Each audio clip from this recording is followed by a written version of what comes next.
Discovered fairly recently is that there are a few different therapists who are already using things like Dungeons and Dragons in their therapy. But these are people who themselves are gamers. They already know how to run a role-playing game. And tabletop role-playing games they're super fun, but they can be very, very complex to learn, and requires a lot of knowledge to know all the rules and the ins and outs. So we have, as therapists, we have a lot of material to get through to learn the different styles of interventions.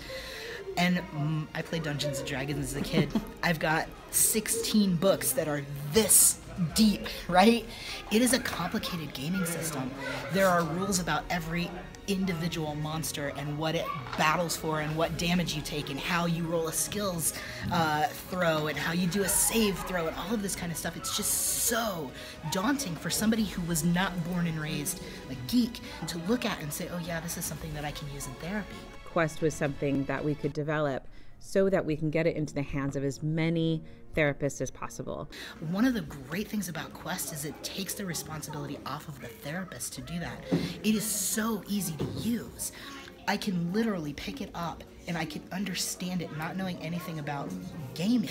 I can sit down and I can understand this within half an hour. I can conceptualize it into a group and how that group would run in a really limited amount of time. And this is a very